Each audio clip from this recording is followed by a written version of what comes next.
Well, I think that for all the negatives involved in making a sequel, you have positives, and one of the positives is if you can take that initial programming that the audience has from the other film, and then do little twists and turns on it, and like you said, play against their expectation of what's going to happen.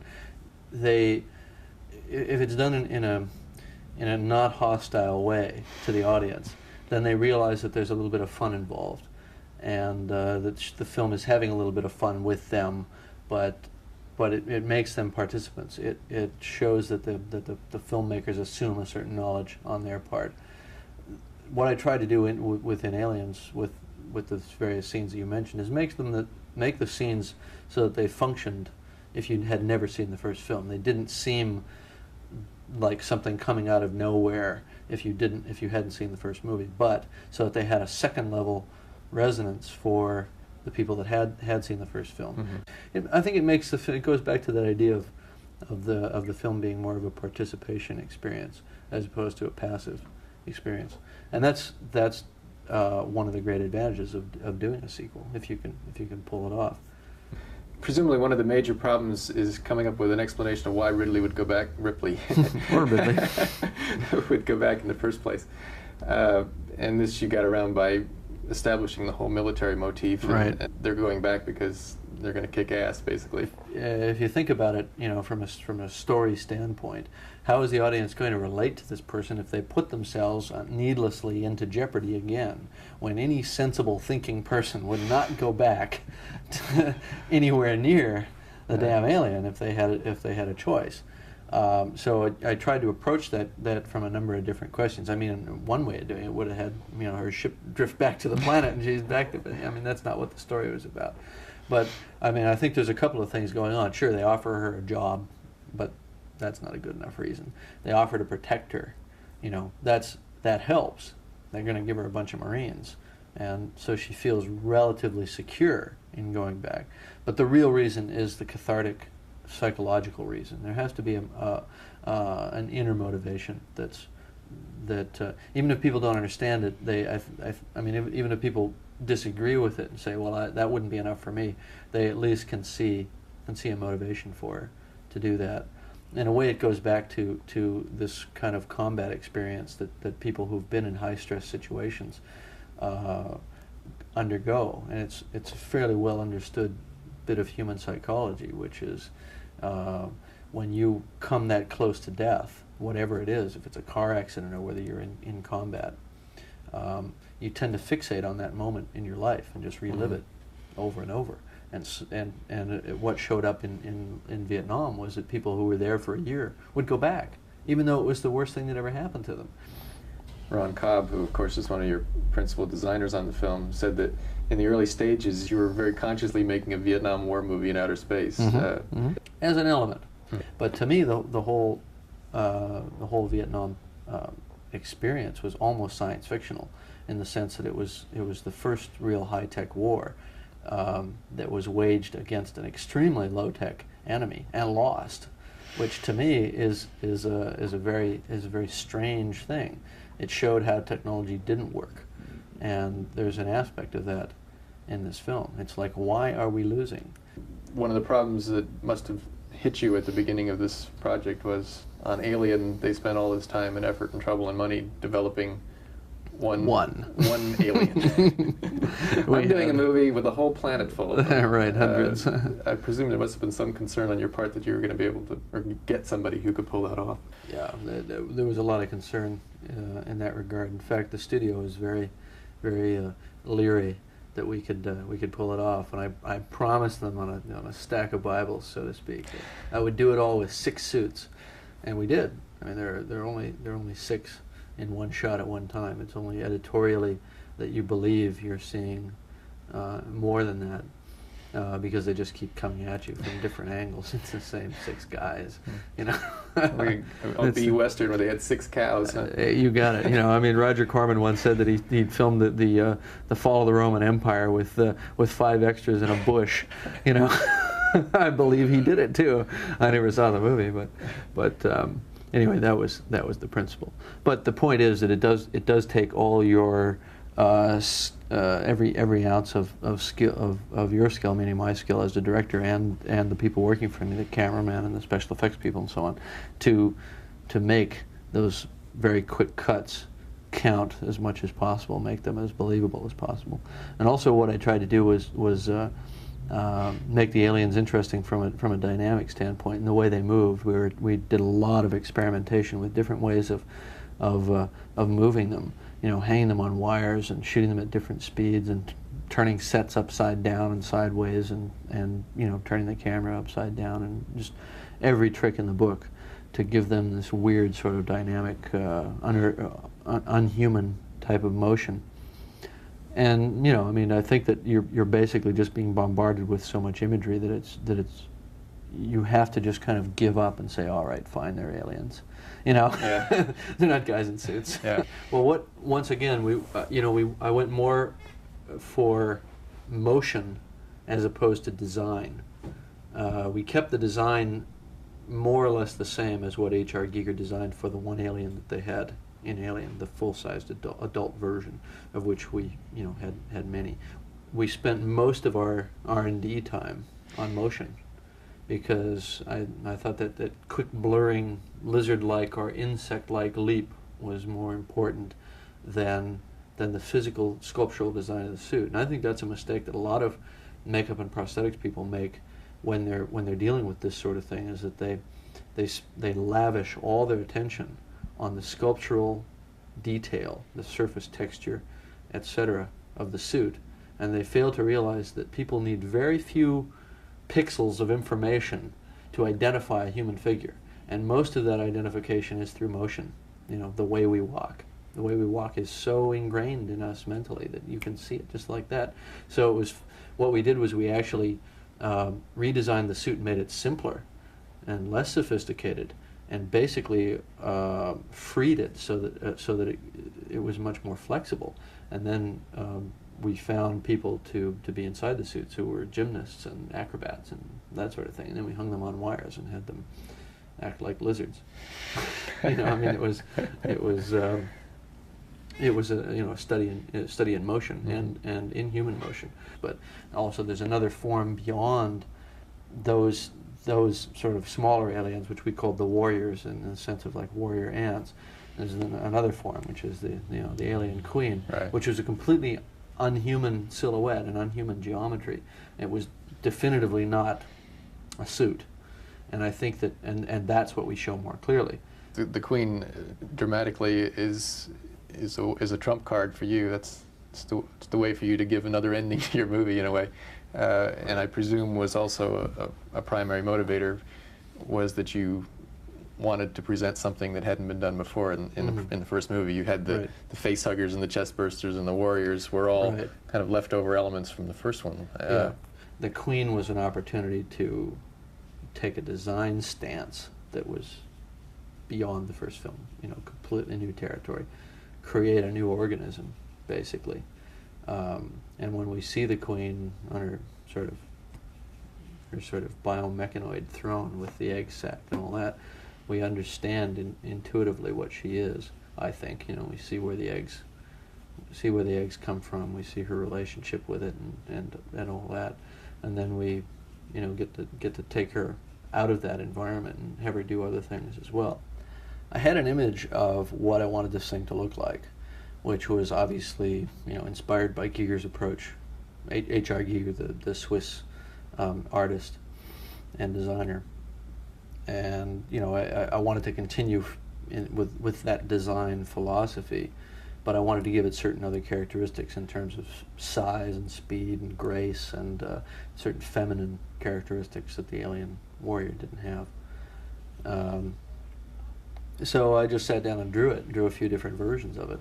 And actually, the first sort of full sketch that I did of it is pretty remarkably close to what we finally wound up with.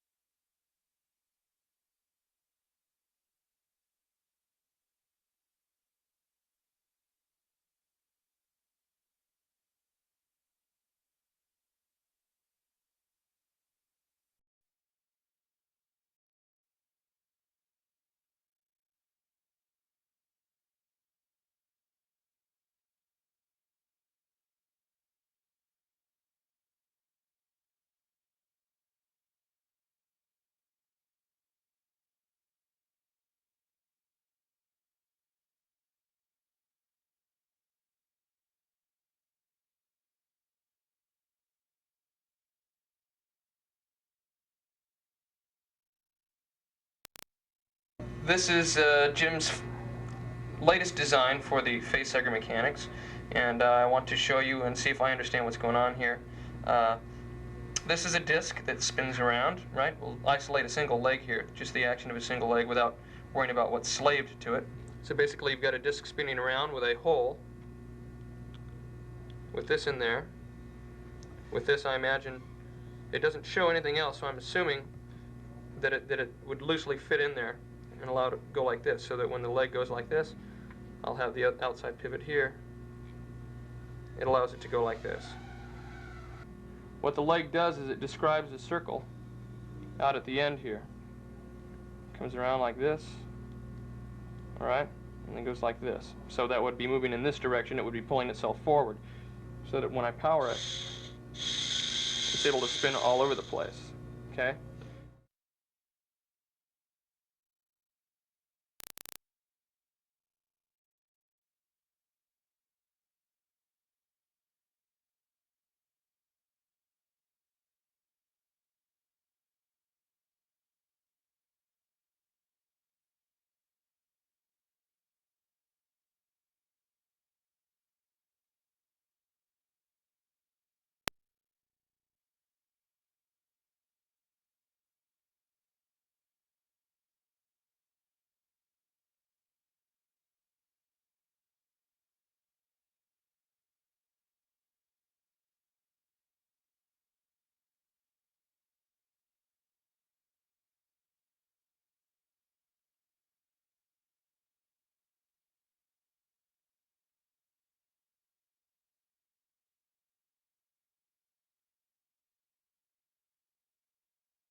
And action.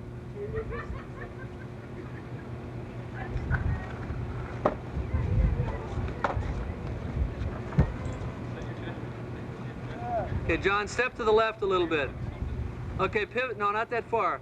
All right, pivot the body back and forth a little bit with the arm movement. Small moves, back and forth. There we go, head up and down. Small arms.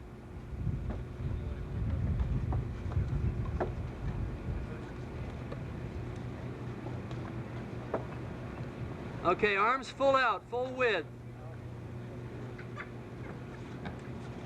Okay, raise it up higher and pivot the body right. And Dick, lower your arm. You want me to raise mine up? Okay, keep them moving.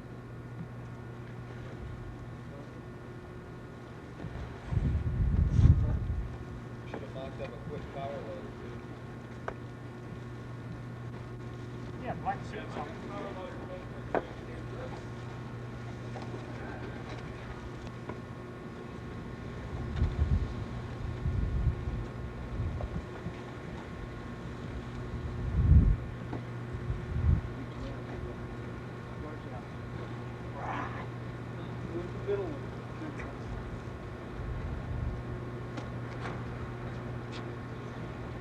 Got it.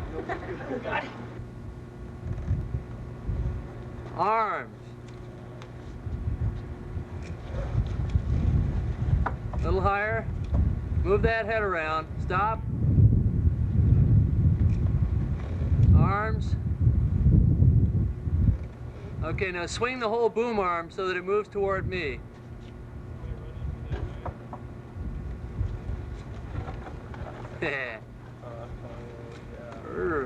Okay, that's a cut.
I don't know whether this is a coincidence or not, but it seems to be that in Aliens, you kind of begin the film with dream and you end it with a reference to a dream. You have Ripley, who is terrified and can't get the dream out of her mind, and this is really what is the impetus that gets her to go back to the planet. Right. And the tagline of the film is, Newt says, as she's being tucked into her hibernation chamber, "Can I dream now?" Dreaming is the essence of humanity, and I was wondering, is there anything in that for you?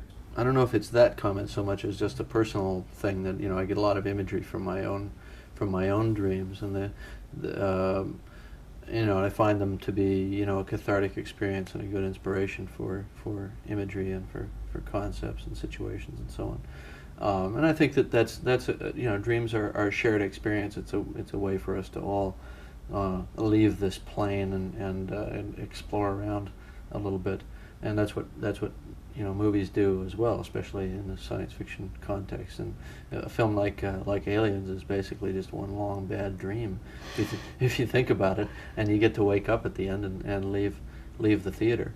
And I think that's, you know, it ties into a lot of primal and subconscious fears that are very universal for people.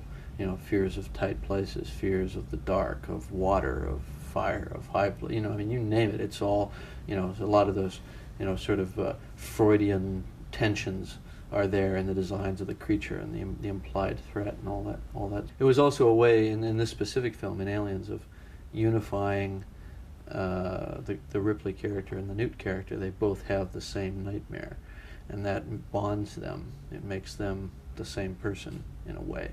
And watching Aliens is a lot like their experience in the film, which is you're going through this long dark tunnel and you come out at the end and you're going to be okay. They can dream again. Their dream landscape is not going to have these creatures in it from that point onward. You know, it's like the idea that Ripley survived the first time, but she didn't survive mentally. You know, psychologically, she's a basket case. You know, at the end of this film, I think you feel like not only has she survived physically, but she's out of the woods. She's going to be okay. So it's actually a better ending in that sense. Are we going to sleep all the way home? All the way home. Can I dream? Yes, honey. I think we both can.